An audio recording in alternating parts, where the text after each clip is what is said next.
witness the harmful rhetoric from figures like Donald J. Trump and J.D. Vance.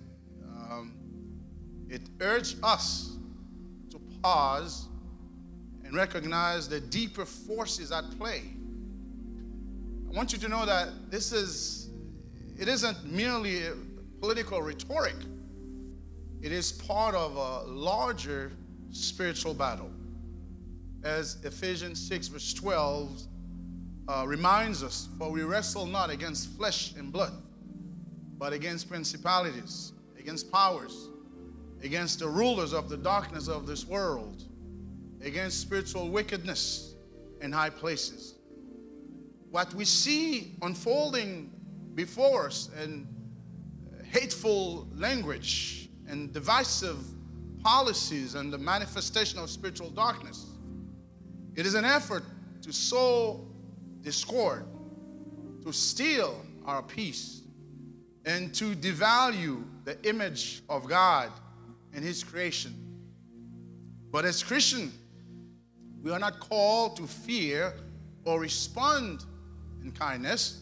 We are called to pray, to stand firm, and to counter this darkness with the light of Christ. John 10:10 reminds us the thief comes only to steal and kill and destroy. But I have come that they may have life and have it to the full. We must be vigilant in prayer, lifting up those who seek to lead this nation. Whether or not we agree with their actions, we pray not just for their success or failure, but for their transformation, so they may turn from the kingdom of darkness and embrace the kingdom of light. As Haitian Americans, we have a unique role. We know the sting of alienation and discrimination, yet we also know the power of resilience, community, and faith. Our civic right to vote is not only a privilege, but responsibility to make our voice heard. Proverbs 29:18 tells us, where there is no vision, the people perish. We must be wise in discerning the vision of those who seek to lead us. Is there a vision and that upholds the dignity of every person made in the image of God? Or is it a vision that divides and dehumanizes? Our identity as Haitian American is God-given.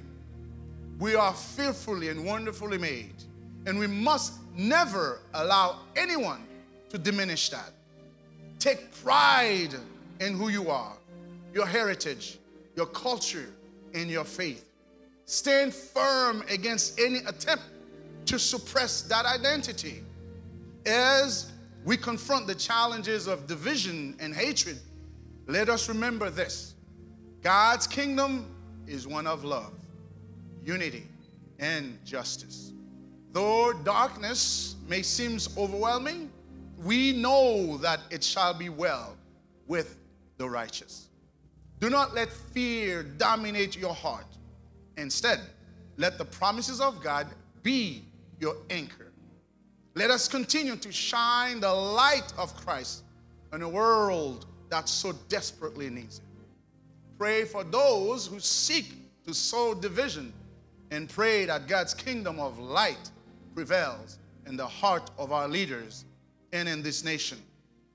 Vote with wisdom, with heart, and with the confidence that God is in control. We as a nation come to this country to work, just as the Cuban, the Ukrainian, the Nicaraguayan, the Salvadorian, the Mexican, the French, the Canadian, the Chinese, the Japanese. We come to sustain the American economy with the strength that God has given us. We, as a nation, have not come to eat our neighbors' dogs and cats or their pets. So as such, we are demanding that Mr. Trump and J.D. Vance to retract their false assertion towards Haitian, and we request a formal apology to the Haitian nation.